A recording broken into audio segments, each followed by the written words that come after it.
down the hammer and pick up the pencil. You're about to listen to the Savvy Radio Show. Learn from real-life real estate investors, experience revealed with the Savvy Landlord as your host. Hey, welcome to the Savvy Radio Show, episode number 765. Mini bumps to get you jazzed, my nazz. I don't know what that means, but you get me, you feel me. Hopefully that brought a smile to your face. So let's just break this down. Today's podcast is just something I just recently learned this last weekend. And I went to a seminar. I've been reading a phenomenal book. And then I've done something else. And I'll break it down as fast as possible so you can get on with your day and go crush it, kill it, do whatever you do, but do it right. Number one, finish and focus. I was just talking to myself. I need to finish and focus. Finish, what do you mean? Clean up and finish projects. May it be your laundry. May it be your trust. Maybe it be your financial position that you've got to turn in for your taxes. Finish and then focus on what? A plan. Finish and focus. F and F. Get it done. That's number one. That's me. I'm talking to myself. Am I really finishing? I have a lot of open things. I need to close them out. Number two, make decisions. There's a lot of people on the fence out there in society. Stop making decisions slowly, quickly, and move on. Listen, I know there's a lot of people out there that have to be perfect, or if they don't do it right, something's going to go wrong. You're going to fail. Welcome to the club, party people. Success is failing 100, but you can't be successful if you don't make a decision. Make a decision quickly and move on. Number three, make a plan, follow your own plan, or you're following someone else's plan, or you're following the crowd of somebody else.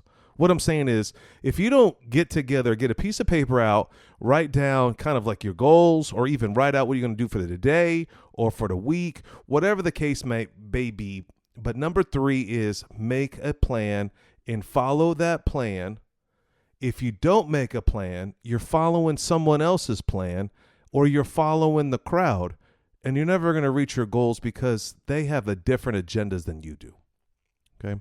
Number four, commit to something bigger than you. Yes, commit. That's another word that we don't tend to do lately.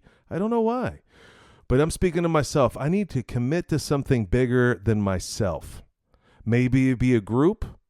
Maybe it's a business, or even a class. And speaking of that, I actually just joined Maxwell Leadership Training, Coaching Certificate, whatever you want to call it. And the reason why I did that is I wanted to commit to something bigger than myself. I need to grow. I need to meet new people. And the only way you do that is by committing. Can you do that? Come on, you can. Number five, you need to value yourself.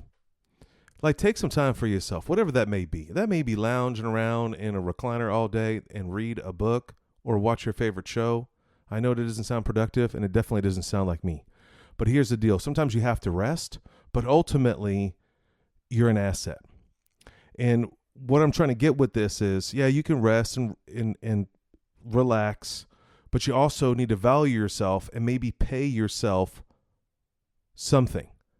In my case, I value myself, and so I joined this leadership situation, okay? But one thing that you need to bring into perspective is a simple philosophy, and everyone, you've heard this before. Wealthy people pay themselves first because they're the asset. If you're not happy, if you're not fulfilled, if you're not moving in the right direction, you're going nowhere. You're moving in the wrong direction. So value yourself, which is an asset. I think the most important asset is yourself. And keep in mind, wealthy people pay themselves first. So you're a priority. Take care of yourself. Number six, I'm reading this book right now. It's simple. If you have Kindle Unlimited, I definitely recommend rocking this book. It's by Dr. John D. Martini. It's called 9 Steps to Financial Freedom. And it's simple. One quote I got out of there that was fire was, the more stable you are emotionally, the more money you will probably make, because money flows to where there's greater certainty and flows away from those with emotional volatility and uncertainty.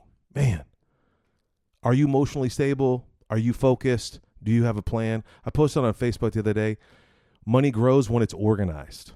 Do you have your financial position in place, meaning a financial statement, your bank account? I was chatting with someone the other day. They haven't reconciled their bank account in like 7 years. Listen, it takes a few minutes. Really focus on you again as an asset. Within that asset, you got to have a ledger. You got to have books. Focus on it. If you're not emotionally stable in that regard, find someone that is and partner up with them. Okay? You got this. So read the book, 9 Steps to Financial Freedom by Dr. John DeMartini. Easy. It's actually free on Kindle Unlimited. If you don't know what Kindle Unlimited is, it's a monthly fee that you can download pretty much more books than you can imagine on the Kindle. You can borrow 10 books at a time. You can read them. You can return them. It's kind of like a library. You can try books. It's fast. It's furious. And sometimes they got gems on there like 9 Steps to Financial Freedom. All right. And let me read that quote to you one more time. The more stable you are emotionally, the more money you will probably make, because money flows to where there's greater certainty and flows away from those with emotional volatility and uncertainty. Listen, a couple people just popped in my mind. If you're unstable in your job, like your focus, things are not going to happen for you. I promise. Okay. Now, like I said earlier, I joined this thing called the Maxwell Leadership Coaching, something online. It's like this massive educational program. So far, I did about 30, 40 minutes today, and it was fire, like super fire. Just the welcome video, which was just, I loved it. If you want to know more about it, let me know. But it was real basic, and we're on number 7 right now, setting goals. And now we've talked about goals before. I probably have a lot of those out of 700-something podcasts. There's got to be a couple on goal setting and so on and so forth.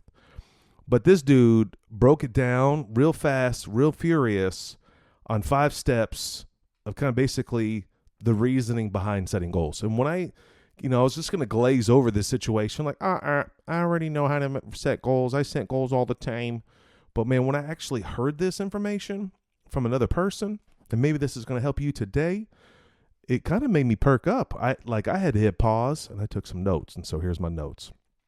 Number 1, setting goals provides a sharp sense of focus. 100. I started the whole thing with number 1, finish and focus. Number 2, setting goals allows you to measure your progress. You started today, where you are next week, tomorrow, whatever. I love it.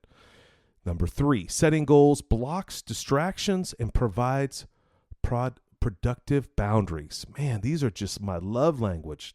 Block distractions, productive boundaries, provides them. Come on. Setting goals combats procrastination. Man, setting goals, number 5, motivates you. I mean, this is just simple fire. So you might want to pull over. Let me just kind of unpack this a little bit and maybe get you out of the Mick and Meyer. Maybe get you out of the funk. Maybe motivate you. All right. He was like kind of like the reasonings behind setting goals. Number 1, it provides a sharp sense of focus. You have something to focus on. You have something in your mirror. I mean, not in your mirror. You have something in your windshield that you can kind of focus on. I would recommend getting a white piece of paper out on your computer or print it out. Just start jotting down some goals. Just try that. Get a piece of paper and try to review that on a daily basis. Just look at it and just see what happens. It also, when you set that goal, you have a timeline on it, and now you have something to measure it up to, right? I've been just kind of haphazardly setting goals, but am I really dialed in on them? Of course, I speak like I do, and when I'm working in the accounting firm, and you got to have KPIs and, all this measurements, but it allows you to measure, like, you did this to get this. If you want to make this much money, you're going to have to make this many sales. You're going to have to make this many calls at a certain time frame, and you can see the progress. Set the goals. It allows you to measure your progress. Number 3, when you set a goal, you're completely focused and you block out distractions. Boom. I need that. And it provides like kind of a boundary around you. Like, that's not what I'm working on. And for me personally, I'm transitioning out of real estate, and I know I need to change the introduction to this thing, and that's on my list. But, I think I've been in real estate for 25 years. It's been kind of on my mind. It's been a challenge. But what I've noticed when I've set this goal of Chiba toasted subs, I already create a boundary around it. It's pretty phenomenal in my mind. It also, when I have a clear goal, I don't really procrastinate. First thing I wake up, I'm like, boom, did I get this done? This is where I'm going. And ultimately motivates me because I want to reach that goal. So again, let's go real fast, real furious. Number 1, provides a sharp sense of focus. Number 2, allows you to measure your progress. Number 3, blocks distractions, provides productive boundaries. 4, it combats procrastination. And 5, it motivates you. Maybe this podcast motivates you, but I'm telling you, think you're motivated right now, you got to pull over, get a piece of paper out, write it down, you're going to be super motivated. This was interesting too, as I was finishing this session. It said this, and I've actually texted some people this, and some of my friends have emailed them. But one of the questions was, what would success look like in 30 days for you? If you really focused on one goal, what would it look like? What would at the end of that result, what would it look like? The question that they asked me was like, why did I join the program? And then I really had to focus on that. And then when you go back, and if you ask these questions in the first of the month, you'll stay focused, you'll finish. The other thing that I got out of the program was off the chain. What skill do you need to develop this month? Interesting. Ask these questions to you. Better questions to get better answers, better results.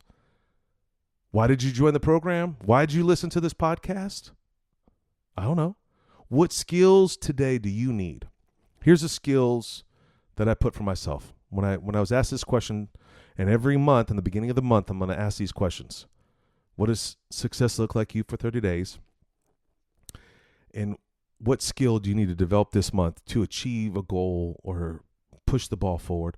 Mine was to listen more to other people, see the other side of the coin, the second perspective. Number 2 for me was to be patient. Like, don't try to kill it tomorrow. Walk in a steady focus manner. And like I said in the beginning, finish.